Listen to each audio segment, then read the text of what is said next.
Vendredi 28 juillet, bienvenue à un autre épisode de F1 Podcast. Mon nom est Martin Simon avec un C. Week-end en format sprint en Belgique, ce qui signifie qu'au menu pour vous aujourd'hui, retour sur la séance d'essai libre, mais surtout sur les séances de qualification qui ont décidé la grille pour le Grand Prix de dimanche. Sans plus tarder, nous débutons avec l'actualité dans le monde de la Formule 1. Actualité, débutons tout d'abord avec la nouvelle de la journée, c'est-à-dire le congédiement déguisé de Otmar Szafnauer, même si le communiqué de Alpine souligne que ce serait une séparation mutuelle entre les deux parties. Permettez-moi d'en douter avec le congédiement ou le changement de position plutôt du PDG, M. Rossi, dans les dernières semaines. On sait que c'est lui qui avait mis Otmar en poste, donc on peut peut-être supposer que le nouveau PDG qui rentrera en poste ne voit pas nécessairement M.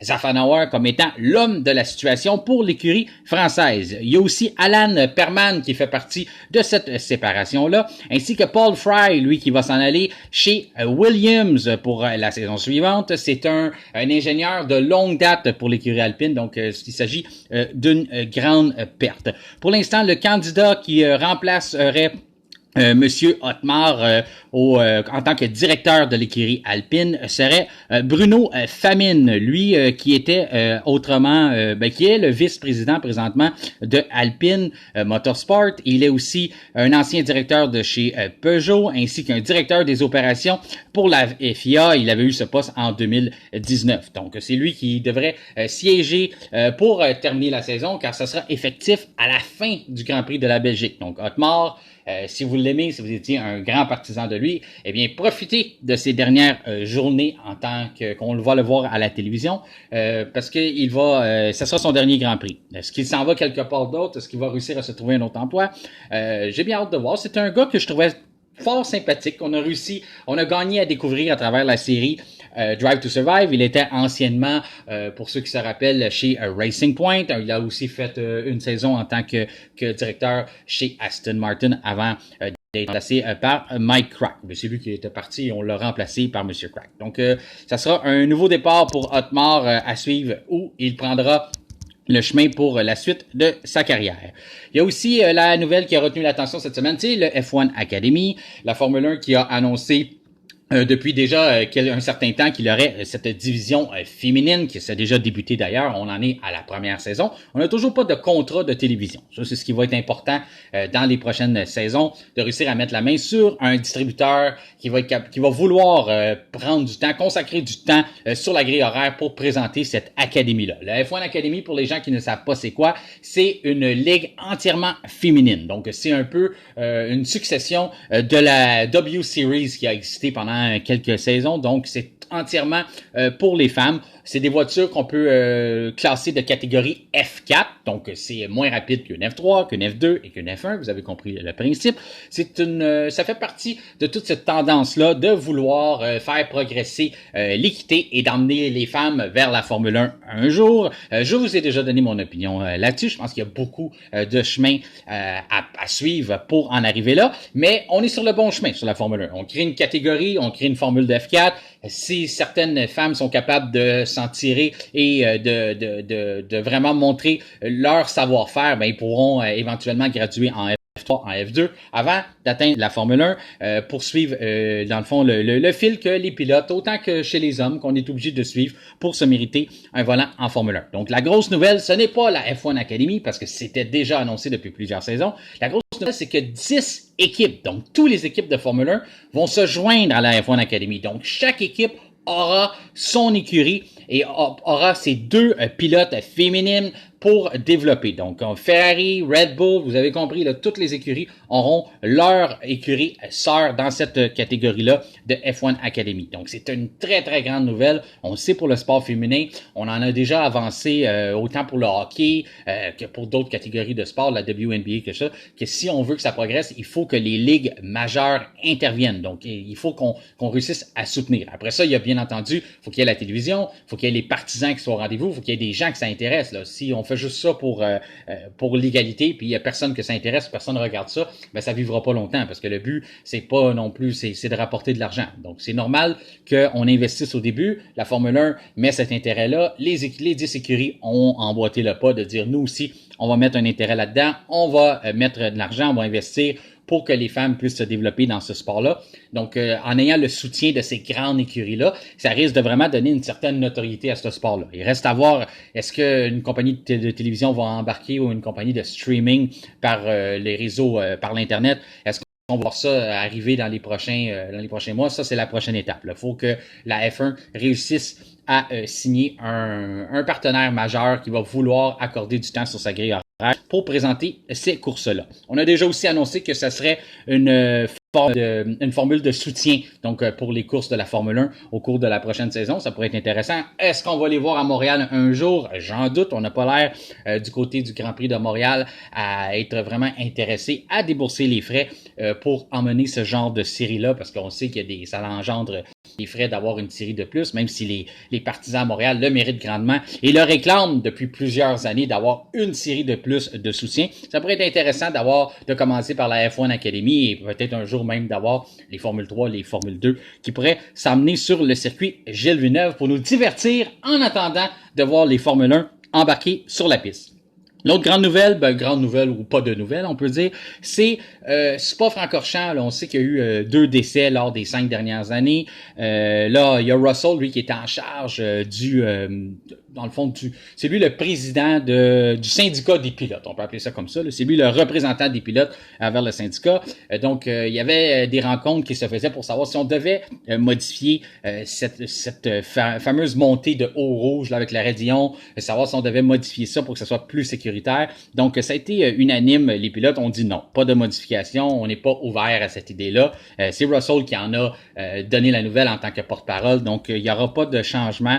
Pour l'instant, on continue de travailler, à trouver des solutions, mais les pilotes se sont entendus qu'il n'y a pas de raison de modifier ça en tant que tel. C'est vraiment plus les conditions météo qu'il faut garder à l'œil. C'est ce qui cause les dangers sur ce circuit-là de Spa-Francorchamps.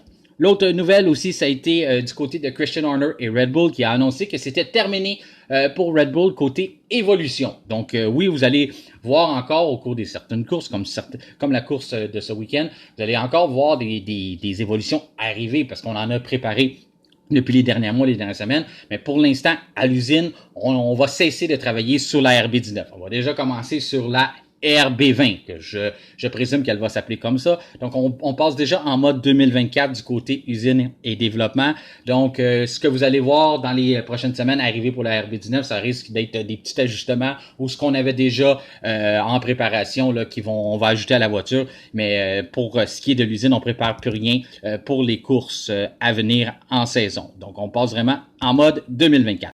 L'autre nouvelle aussi, c'est celle qui est tombée ce matin lors des séances d'essais libres. C'est qu'on a remplacé la boîte de vitesse sur la RB19 du Néerlandais Max Verstappen. Donc, il aura une pénalité de 5 positions sur la grille de dimanche. Donc, dépendamment de la position qu'il va réussir à se qualifier pendant la séance de qualification du vendredi. Ça n'a pas d'impact pour la sprint de samedi, seulement pour la course de dimanche. Donc, aujourd'hui, la qualification qui a eu lieu, ce résultat-là, on le fait reculer de 5 positions sur la grille pour dimanche. C'est ce qui résume l'actualité dans le monde de la Formule 1. Maintenant, passons au week-end de course.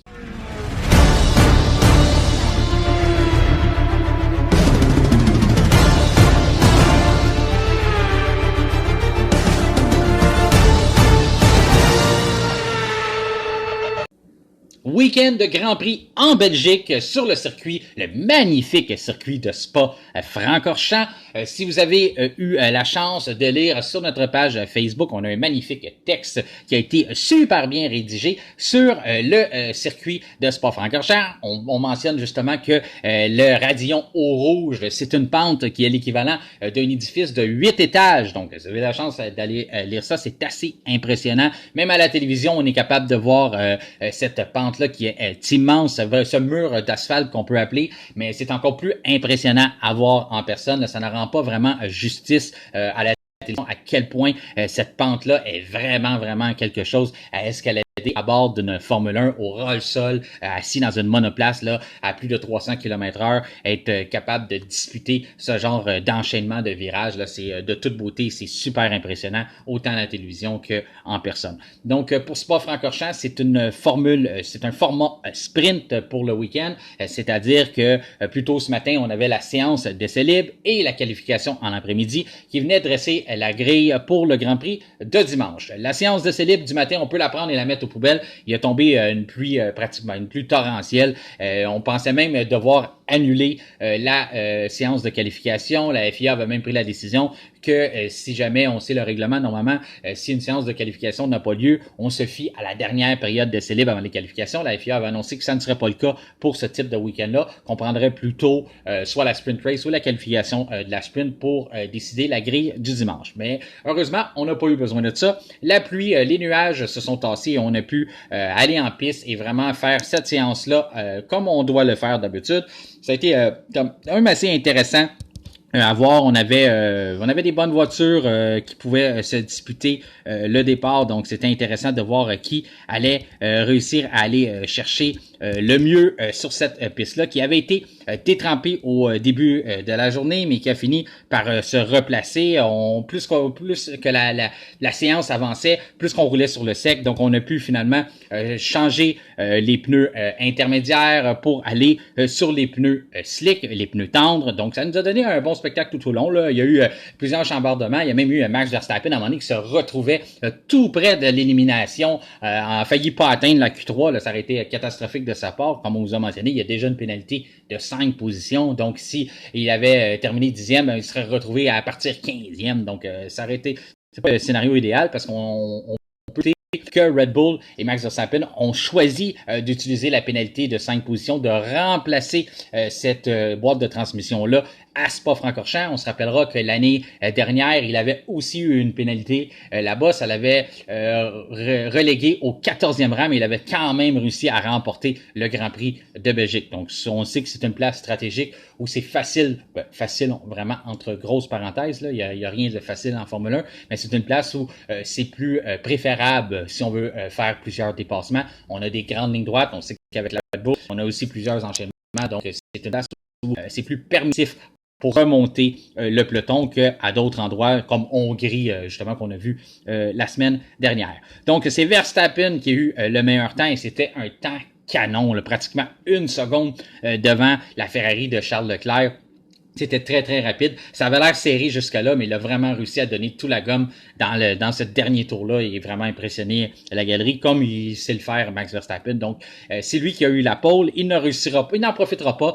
Par contre, dimanche, c'est plutôt Charles Leclerc qui va partir premier, devant Sergio Perez, deuxième, Lewis Hamilton, troisième, Carlos Sainz, quatrième, Oscar Piastri, super belle performance encore, mais c'est lui qui aura le 5e rang, devant Max Verstappen.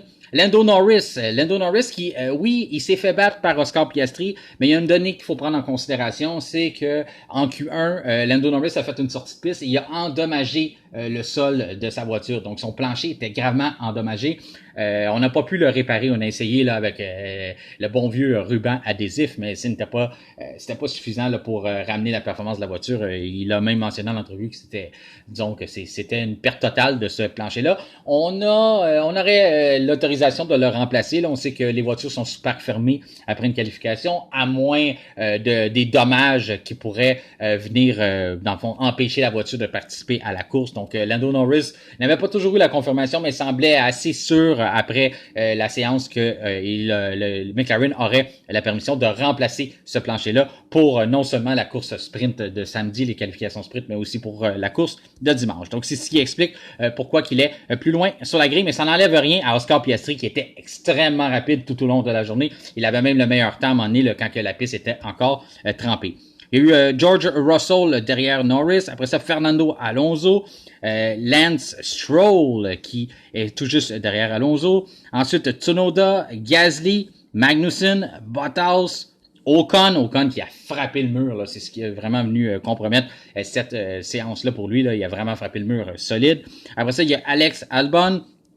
Joe Après ça, Sargent. Ricardo, malheureusement pour lui, il avait inscrit un très très bon temps. Il avait réussi pratiquement à sortir de Q1, mais on a retiré ce temps-là parce qu'il n'avait pas respecté les fameuses limites du circuit. Donc à ce moment-là, il va se retrouver avant dernier pour la course. Et Nico Hülkenberg, un week-end à oublier pour l'instant. Là, lui, il peut toujours se reprendre dans la sprint race, mais il va être bon dernier pour s'élancer dimanche sur la grille. Donc, comme on en parlait un peu au début, Spa, c'est la première fois qu'on va avoir un format sprint, donc ça risque de nous donner un bon spectacle demain. C'est une place où on peut avoir beaucoup de dépassements, des grandes lignes droites, on peut vraiment prendre l'aspiration de la voiture qui est devant nous, donc ça risque de nous donner un bon spectacle. Je pense que les écuries vont être, si on se fie à ce qu'on a vu lors du dernier format sprint en Autriche, les voitures, il n'y a personne qui a joué de façon conservateur. Là. On a tous été vraiment, si vous me permettez l'expression, mais c'est all-in.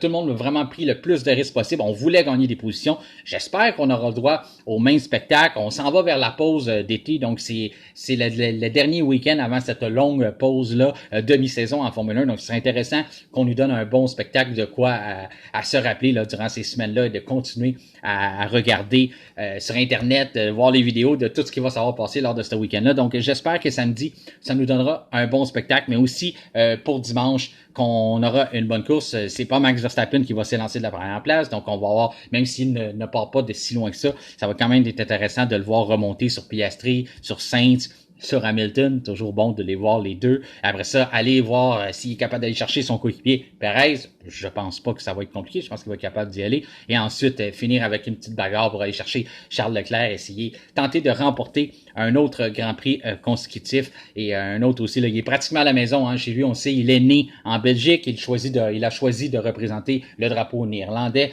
Mais en gros, il est né en Belgique. Donc, il est aussi un Belge. Il a les deux nationalités, Max Verstappen.